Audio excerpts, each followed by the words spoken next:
Hello, मैं यार SK sir आप सभी का स्वागत करता हूं आपके अपने यूट्यूब चैनल मैथ 6 में। तो चलिए दोस्तों, आज बात करेंगे यानी कि पावर डिस्ट्रीब्यूशन के सभी एमसीक्यू को करेंगे जो एग्जाम में बार बार पूछा जाता है और पूछने का संभावना है। तो चलिए, अगर आप लोग नए हैं तो चैनल को सब्सक्राइब कीजिएगा। और आज का सबसे पहला प्रश्न से स्टार्ट करते हैं टाइम गंवाए हुए। आज का सबसे पहला प्रश्न दिया हुआ है, लघु परिपथ की स्थिति में यानी कि फ्यूज न उड़ने का कारण होता है। ठीक है, ऑप्शन ए में दिया है यानी कि फ्यूजिंग की रेटिंग कम है। अरे भाई, फ्यूजिंग का रेटिंग कम रहेगा तो ये तो यानी कि उड़ जाएगा, ये तो रॉन्ग है। अब बी में कह रहा है फ्यूजिंग की रेटिंग अधिक है, यानी कि 100% ये सही है। सी भी पढ़ लेते हैं, यानी कि फ्यूज की रेटिंग मध्यम है, ऐसा भी नहीं होता है और इनमें से कोई नहीं। तो राइट आंसर की बात किया जाए अकॉर्डिंग टू ऑप्शन के हिसाब से तो ऑप्शन नंबर बी हो जाएगा। कौन सा? ऑप्शन नंबर यानी कि बी हो जाएगा। ठीक है, ऑप्शन नंबर बी हो जाएगा। फ्यूज रेटिंग ज़्यादा होने के कारण जो यानी कि फ्यूज नहीं उड़ता है। ठीक है, राइट आंसर की बात किया जाए ऑप्शन नंबर बी हो जाएगा।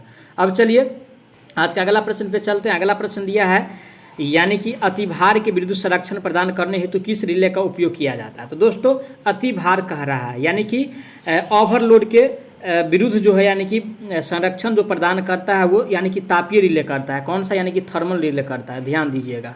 ठीक है, ये एमसीक्यू क्वेश्चन है जो एग्जाम में बार बार पूछा जाता है और इस बार भी पूछने का संभावना है। ठीक है, तो राइट आंसर की बात किया जाए ऑप्शन नंबर इसका यानी कि सी सही हो जाएगा। अब चलिए आज का अगला प्रश्न पे चलते हैं। आज का अगला प्रश्न दिया यानी कि परिपथ वियोजक का मूल कार्य क्या है। तो दोस्तों, ऑप्शन ए में कह रहा है यानी कि आर्क का सामना करना। बी में कह रहा है यानी कि परिवेशी वायु का आयन करना, ऐसा तो नहीं होता है। बी में कह रहा है यानी कि आर्किंग द्वारा वोल्टेज का संचरण करना, ऐसा भी नहीं होता है। डी में कह रहा है यानी कि आर्क पैदा करना, इसका ये भी काम नहीं है। तो राइट आंसर की बात किया जाए ऑप्शन नंबर ए हो जाएगा। ठीक है, आर्क का यानी कि समन करना होता है। ठीक है, राइट आंसर की बात किया जाए ऑप्शन नंबर ए हो जाएगा। अब चलिए आज का अगला प्रश्न पे बात करते हैं। आज का अगला प्रश्न दिया हुआ है, बिजली के झटकों से हुई क्षति की गंभीरता निम्नलिखित पर निर्भर करती है।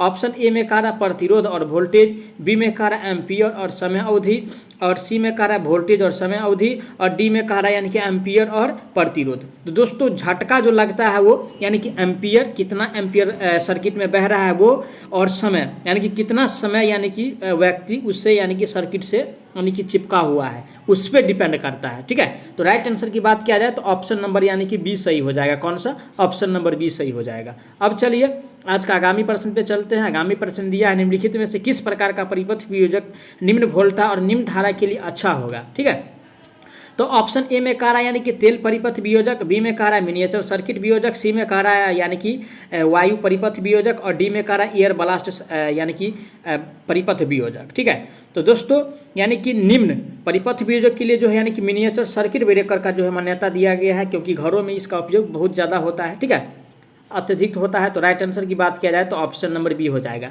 और ये क्वेश्चन यूपीपीसीएल T2 इलेक्ट्रीशियन 2015 में क्वेश्चन आया हुआ है, और यानी कि बहुत यानी कि लेटेस्ट यानी कि क्वेश्चन पूछा हुआ था, यानी कि बहुत दिन हो गया है। अब शायद इस बार आने का इसका 100% संभावना है। अब चलिए आज का अगला प्रश्न दिया है। आज का अगला प्रश्न यानी कि प्रेषण लाइन में यानी कि तंदित विरामक का प्रयोग निम्नलिखित में किया जाता है। तो दोस्तों, ऑप्शन ए में कह रहा है लाइन की रक्षा के लिए, बी में कह रहा है ट्रांसफार्मर की सुरक्षा के लिए, और सी में कह रहा है ए और बी दोनों के लिए यानी कि, और डी में कह रहा है इनमें से कोई नहीं। तो दोस्तों यानी कि तंडित चालक का जो यानी कि लाइटिंग अरेस्टर का जो उपयोग करते हैं वो यानी कि लाइन की सुरक्षा के लिए भी करते हैं और ट्रांसफार्मर की सुरक्षा के लिए भी किया जाता है। तो राइट आंसर की बात किया जाए ऑप्शन नंबर इसका यानी कि सी हो जाएगा। कौन सा?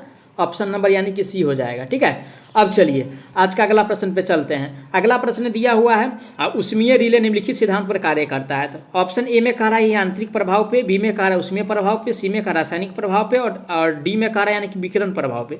तो दोस्तों, जब यानी कि थर्मल रिले है, यानी कि नाम ही स्पष्ट कर दिया यानी कि थर्मल, तो ये किसके सिद्धांत पे काम करेगा? जब थर्मल रिले है तो यानी कि जो है यानी कि हीटिंग इफेक्ट पे ही काम करेगा। तो राइट आंसर की बात किया जाए ऑप्शन नंबर इसका यानी कि बी सही हो जाएगा। कौन सा? ऑप्शन नंबर बी सही हो जाएगा। अब चलिए आज का अगला प्रश्न पे चलते हैं। आज का अगला प्रश्न दिया हुआ है, यदि लोड का मान डॉटेड से यानी कि बढ़ जाता है तो यानी कि अर्थ लीकेज सर्किट ब्रेकर की सुविधा उपलब्ध की जानी चाहिए। तो दोस्तों, ये जो बढ़ जाता है तो कम से कम यानी कि 5 किलोवाट, ठीक है ना, यानी कि 5 किलोवाट तक अर्थ लीकेज की सुविधा प्रदान की जानी चाहिए। ठीक है, तो राइट आंसर की बात किया जाए ऑप्शन नंबर किस में दिया है 5 किलोवाट, ऑप्शन नंबर सी में दिया है। राइट आंसर यानी कि सी हो जाएगा।